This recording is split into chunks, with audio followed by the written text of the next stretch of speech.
Hey, salut à tous! Alors, vous aimez les lacs et les buissons? Pas de problème! Aujourd'hui, on regarde Evergreen.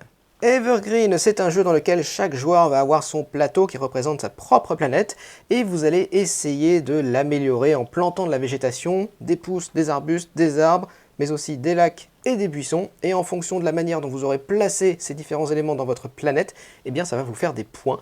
Et on va jouer 4 saisons, donc le printemps, l'été, l'automne et l'hiver. À la fin des 4 saisons, le joueur qui aura le plus de points remportera la partie. Pour la mise en place, c'est assez simple. Chaque joueur prend un de ses plateaux et va placer des cylindres dans tous les emplacements où il y a un petit fond vert clair. Donc on en a 6 au-dessus pour les différents pouvoirs. On en a un ici qui permet de compter quand on dépasse 50, 100, 150 points. Ici, le cylindre qui fait tout le tour, ça nous permet de marquer nos points basiques. Et ici, on a le compteur de tours. Donc premier printemps, été, automne, hiver à chaque fois. On avance pour bien suivre où on en est dans la partie. On a également sur chaque plateau un petit soleil qui commence sur l'emplacement tout en haut ici et qui pourra ensuite changer de place durant la partie.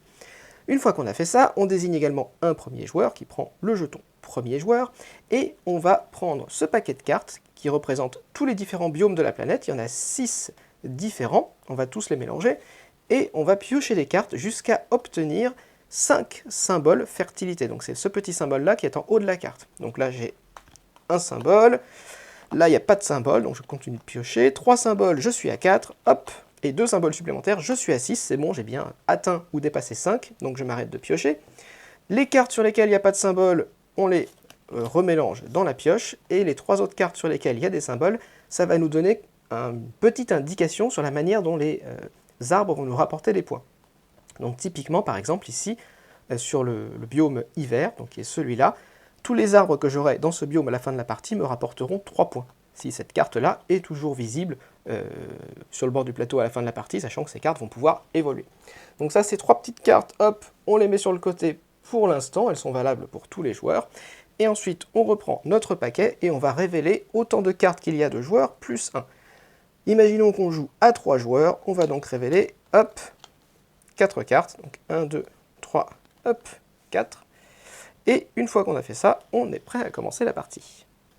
Alors, comme je le disais, la partie va se dérouler en 4 manches, et au cours de ces 4 manches, donc printemps, été, automne, hiver, on va jouer un certain nombre de tours. Au printemps, on joue 5 tours, en été, on joue 4 tours, en automne, on joue 3 tours, et en hiver, on jouera uniquement 2 tours. Donc à chaque fois, on joue de moins en moins de tours.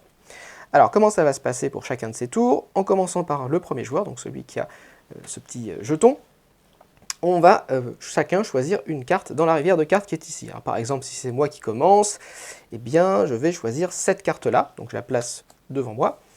Et comme je suis le premier joueur, je place ensuite ce jeton sur la carte qui est la plus proche du paquet. Donc la carte qui est ici. Et le joueur qui va récupérer cette carte avec le jeton premier joueur deviendra premier joueur. Si jamais aucun joueur ne récupère cette carte, eh bien c'est moi qui serai encore premier joueur au tour suivant. Si jamais, hop, j'avais décidé de prendre cette carte, eh bien j'aurais tout simplement placé le jeton premier joueur sur cette carte-là, puisque c'est celle qui est la plus proche du paquet, tout simplement. Bon, là, c'est pas ce que j'ai fait, je prends cette carte, hop, je place le jeton premier joueur et je mets cette carte devant moi. Pour l'instant, il ne se passe rien, on va tous drafter une carte dans le sens horaire, donc ensuite, le prochain joueur, par exemple, je prends cette carte-là, et le troisième joueur prend cette carte-là.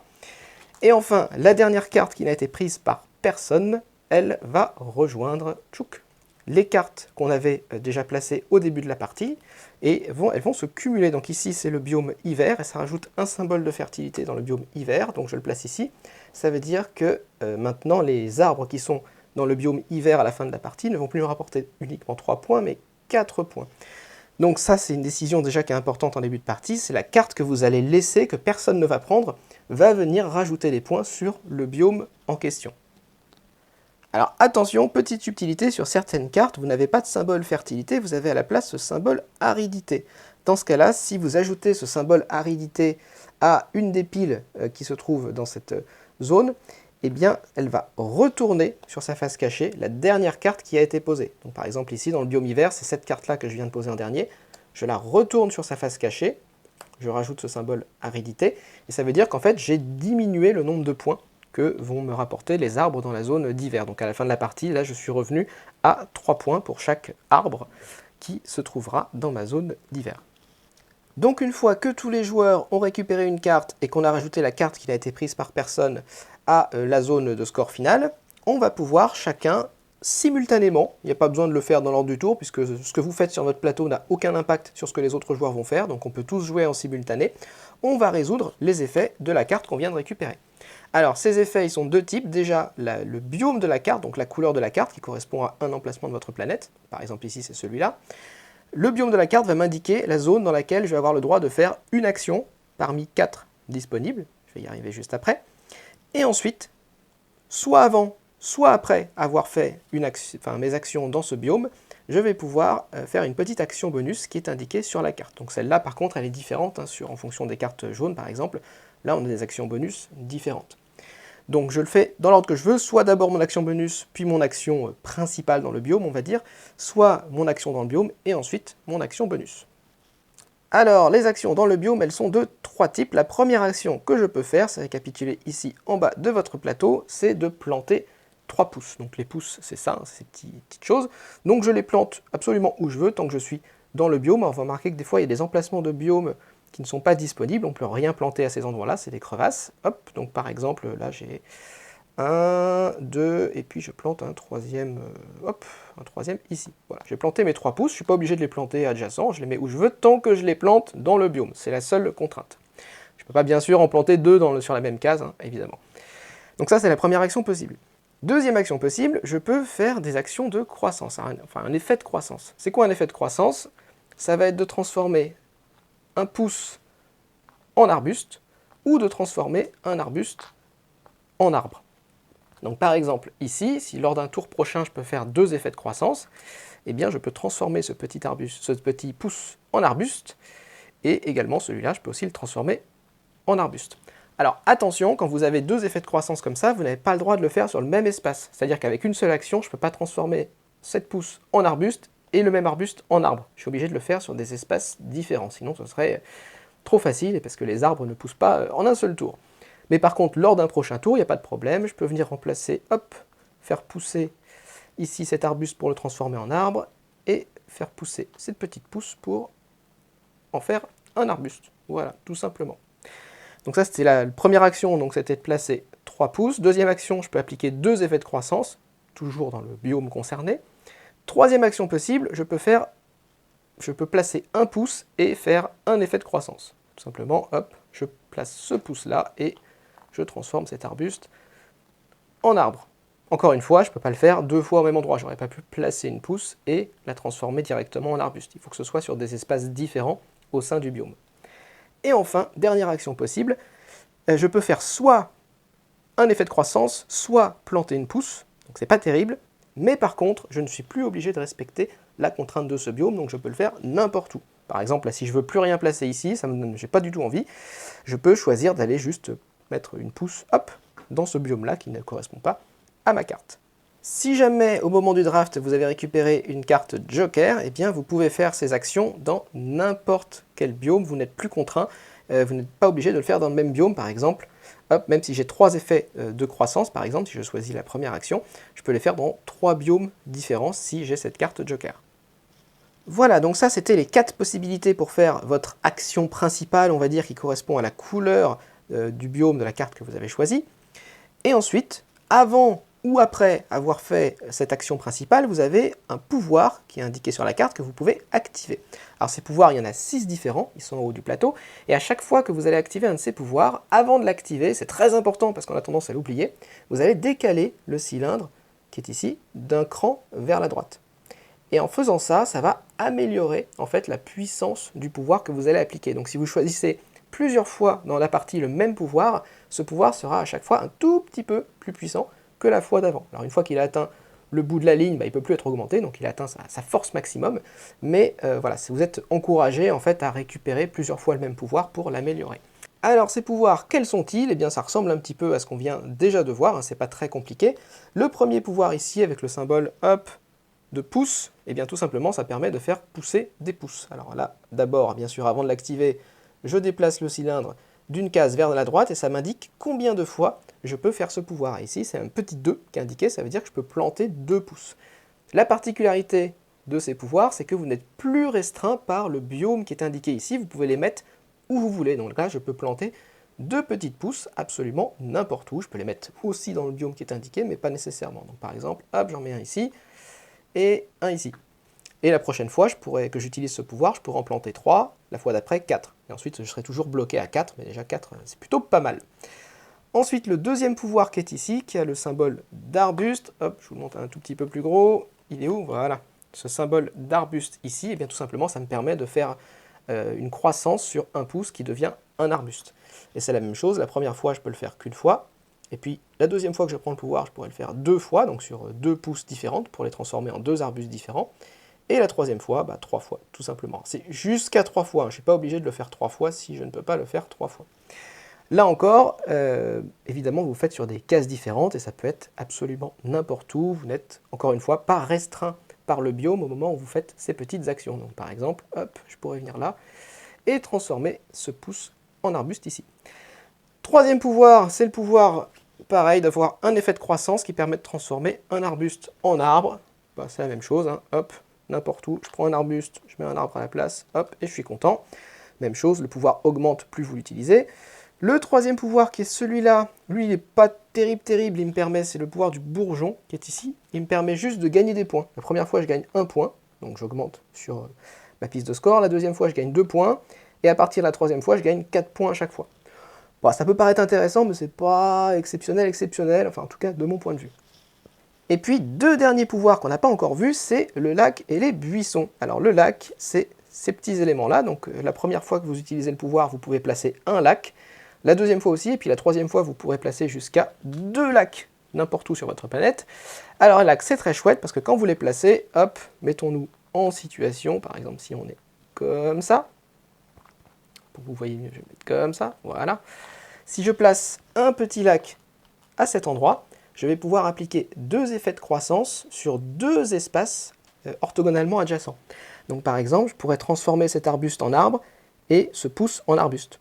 Ou transformer ces 2 pouces en arbuste. Ou ce pouce-là en arbuste et celui-là en arbre. Voilà, donc je fais comme je veux. Donc c'est assez intéressant. Par exemple, hop, je vais transformer celui-là en arbre et celui-là en arbuste. Donc ça fonctionne pour les cases orthogonalement adjacentes, ça ne fonctionne pas en diagonale. Et encore une fois, vous ne pouvez pas le faire 2 fois sur le même emplacement. Donc je ne peux pas transformer cet arbre, cette pouce en arbuste et en arbre au cours du même tour. Ça doit être sur 2 espaces adjacents différents. Et enfin, vous avez le buisson ici. Donc le buisson, c'est ces petits pions. Pareil, vous les mettez n'importe où et au moment où vous les placez, eh bien ça ne fait strictement rien. Mais par contre, les buissons vous permettent de relier les cases d'arbres et d'arbustes entre elles pour vous faire des forêts plus grosses. Et ça vous fera des points à la fin de la manche, mais je vais y arriver juste après. Une fois que chaque joueur a fait ça, le tour de jeu est terminé, on passe au tour suivant. Alors la carte que vous avez récupérée, vous la gardez sur le côté, elle ne sert plus à rien, mais c'est juste pour se rappeler de combien de cartes on a récupérées durant ce tour de jeu, donc juste pour être bien sûr que pendant le printemps on va jouer 5 cartes et qu'en été on va jouer 4 cartes, etc. Donc juste pour pas se tromper, on garde la carte sur le côté. Et ensuite, tout simplement, on recommence, on replace 4 cartes, 1, 2, 3, 4, puisqu'on est dans une partie à 3 joueurs, donc il y a toujours une carte de plus que le nombre de joueurs. Et ensuite, le premier joueur va choisir une carte, par exemple, hop, il choisit celle-là, il place le jeton premier joueur sur la carte la plus à gauche, et puis après, je ne sais pas si c'est à moi de jouer, tiens, j'ai récupéré ça, comme ça je récupère un biome joker plus le jeton premier joueur, le troisième joueur récupère ça, par exemple, et le dernier joueur, non, il n'y a pas de dernier joueur, il y a 3 joueurs, et donc la dernière carte va tout simplement aller dans la zone de fertilité et va nous permettre de bonifier les arbres, enfin de nous faire des points avec les arbres qui seront placés dans ce biome-là, tout simplement. Donc ça rejoint les autres cartes sur le côté. Et on continue comme ça, jusqu'à avoir fait 5 tours de jeu. Et une fois qu'on a fait 5 tours de jeu, on passe à la saison suivante, mais surtout, on va avoir un décompte de fin de manche. Une fois qu'on arrive à cette fin de manche, on va marquer des points de 2 manières différentes. La première manière, ça va être le soleil qui va éclairer nos arbres et nos arbustes. Donc là, il va éclairer du haut vers le bas. Il faut imaginer que vous avez tout un tas de rayons parallèles qui arrivent du haut vers le bas. Quand on va changer de saison, eh bien, les rayons arriveront d'un angle différent. Et en tout cas, à la première saison, ils arrivent du haut vers le bas. Et tous les arbustes qui sont touchés par le soleil vont nous rapporter 1 point. Tous les arbres qui sont touchés par le soleil vont nous rapporter 2 points. Les pousses, les lacs et les buissons, ça rapporte 0. Donc, prenons un exemple. Le premier arbuste qui est ici, il est touché par le soleil, il me fait 1 point. L'arbre qui est ici, il est bien touché par le soleil, il me fait 2 points. Le petit problème, c'est que les arbres et les arbustes font aussi de l'ombre. Donc des fois, il arrive que les arbres et les arbustes soient dans l'ombre d'autres arbres et d'autres arbustes, et du coup, ils n'ont pas de soleil. Donc ça, il y a une toute petite subtilité, enfin quelques petites subtilités, c'est que les arbustes vont projeter une ombre de une case derrière eux. C'est-à-dire que cet arbuste projette une ombre sur cette case. Donc si j'ai un arbuste dans la case qui est juste derrière, eh bien il sera dans l'ombre et il ne m'apportera aucun point. Et si j'ai encore un arbuste ici derrière, eh bien il est dans l'ombre de l'arbuste qui est déjà dans l'ombre du premier, et donc là, aucun des deux qui sont derrière ne me rapporte 2 points. C'est la même chose pour les arbres, sauf que les arbres, eux, ils font une ombre de 2 cases. Donc c'est-à-dire que si j'ai un arbuste ici, hop, il est dans l'ombre de l'arbre, et si j'ai un arbuste ici, il est encore dans l'ombre de l'arbre. Donc il faut qu'il soit ici pour ne pas être affecté par l'ombre. C'est la même chose pour les arbres. Si j'ai un arbre dans son ombre, il me fait 0 points. Toujours 0 points parce qu'il est en l'ombre de l'arbre. Et hop, là c'est bon, il est éloigné de 3 cases. Donc dans ce cas-là, les 2 arbres peuvent me faire 2 points puisque le premier ne va pas gêner le deuxième. Petite subtilité, si vous avez un arbuste qui est devant l'arbre, comme les arbustes sont plus petits que les arbres, eh bien ça ne va pas gêner l'arbre, ça ne va pas empêcher l'arbre de récupérer du soleil. Donc dans ce cas-là, l'arbuste me ferait 1 point et l'arbre ici me ferait aussi 2 points. Par contre, tout ce qui est derrière cet arbre dans les 2 cases qui suivent va me faire 0 points. Attention, évidemment, l'inverse n'est pas vrai. Si j'ai l'arbre devant l'arbuste, l'arbre couvre bien l'arbuste, donc il fera aucun point dans les 2 cases qui suivent. Donc cet arbre fera 2 points, cet arbuste 0. Mais par contre, cet arbuste qui est bien à 2 cases de cet arbre et à plus d'une case de cet arbuste va me faire 1 point. L'arbre qui est ici n'a nombre de personnes, il me fait 2 points. Voilà, donc tout simplement, on regarde pour chaque colonne combien de points ça nous fait et on augmente sur la piste qui est autour de la planète le nombre de points. Une fois que chaque joueur a fait ça, on peut changer le soleil et il va aller éclairer dans une autre direction pour la prochaine manche.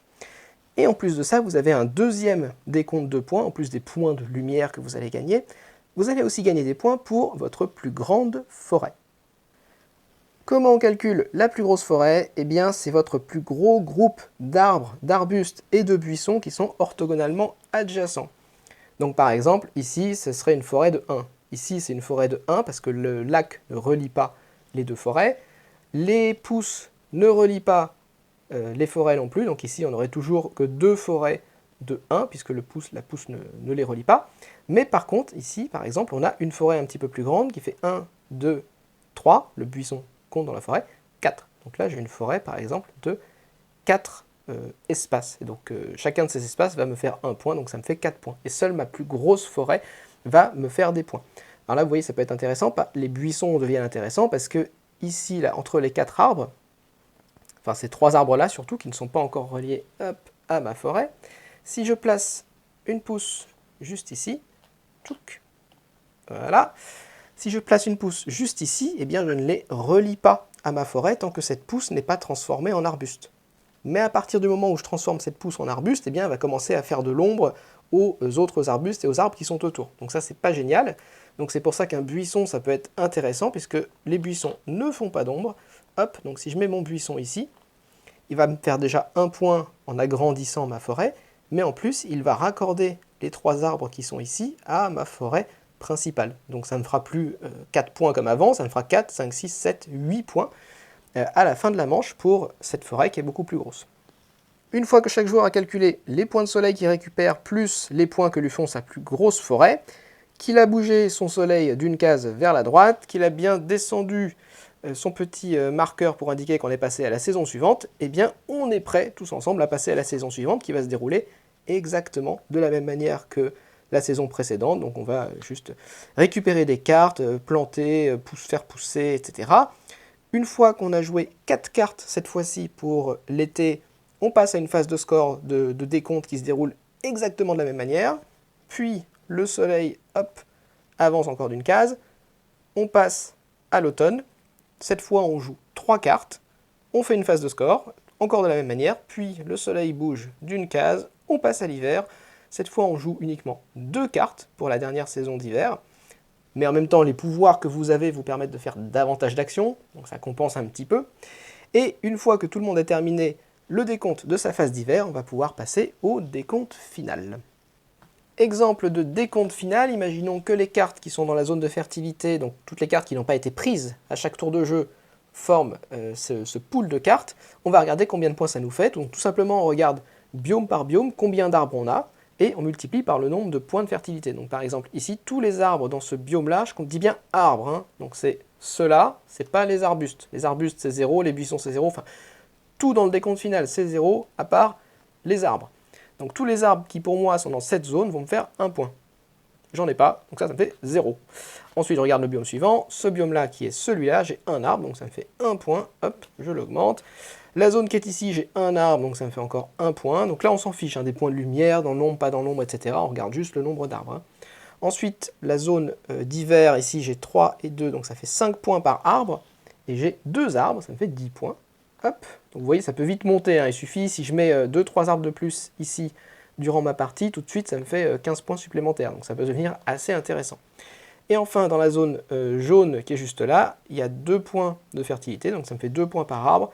J'ai 2 arbres dans cette zone, ça me fait 4 points supplémentaires, je suis à 27. Voilà, tout simplement. Donc chaque joueur calcule ses points pour le décompte final de cette manière, et le joueur qui a le plus de points à la fin remporte la partie. Boum! Et c'est tout pour Evergreen. Alors j'ai pas précisé, mais Evergreen, il y a aussi un petit mode solo qui est très simple à mettre en place. En gros, les règles ne changent absolument pas, mais vous avez un bot, un adversaire, qui va juste vous enlever des cartes selon un ordre de priorité à chaque tour de jeu. Voilà. Mais sinon, il n'y a absolument aucune différence, et le but, c'est juste de battre votre plus haut score. Alors, sinon, sur Evergreen, c'est intéressant parce que Evergreen, en fait, qui est fait par cet auteur, dont je ne prononcerai pas le nom, c'est l'auteur qui est aussi à l'origine de Photosynthesis. Et si vous avez joué à Photosynthesis, vous avez sûrement dû remarquer quelques similitudes, notamment au niveau de la question de la lumière et de l'ombre que font les arbres, les arbustes, etc. Parce que vous avez exactement le même principe dans Photosynthesis, sauf que dans Photosynthesis, tout le monde joue sur le même plateau et qu'on se fait de l'ombre les uns aux autres. Donc le jeu est beaucoup plus méchant. Sur Photosynthesis, là c'est presque ce qu'ils appellent les jeux solitaires un petit peu multijoueurs, parce que vous êtes très concentré sur votre plateau, et la seule interaction que vous allez avoir avec vos adversaires, ça va être via la récupération des cartes que vous allez faire dans la rivière. Donc ce qui est assez limité, alors c'est pas... Il faut quand même faire attention à ce que vous récupérez, parce que toujours l'idée, ce qui est assez sympa, c'est que la carte que vous récupérez pas va influencer le score final, donc c'est une petite interaction, mais globalement vous êtes quand même assez concentré sur ce que vous faites. Donc le jeu est quand même beaucoup moins méchant que Photosynthesis, et ça peut plaire ou non à certains, mais si vous cherchez de l'interaction un peu sur ce même genre, il faut plus aller sur Photosynthesis du coup. En tout cas, dans les deux cas, le jeu est très abstrait. Moi, ce que j'aime bien, c'est que déjà, le matériel est complètement fou. Hein. C'est vraiment du très très beau matériel. Avec le plateau à double couche ici, les petits jetons, les cartes, tout est vraiment très très bien. Ça tient bien dans la boîte. Vraiment, au niveau matériel, rien à dire. Les règles étaient assez claires. J'ai pas eu de problème. Elles sont bien illustrées. C'est joli, c'est bien fait. Vraiment... Voilà, si sur les lumières vous avez des doutes, mais après c'est assez logique, hein, les petits arbustes ne couvrent pas n'en fait pas d'ombre aux gros arbres, et les arbres font plus d'ombre que les petits arbustes. Ça reste assez classique, mais vous avez plein d'exemples pour vous aider à comprendre si jamais vous avez le moindre doute. Voilà. Au-delà de ça, au niveau du jeu, j'aime beaucoup ce jeu, j'aimais déjà beaucoup Photosynthesis, même s'il avait un aspect beaucoup plus méchant et plus interactif.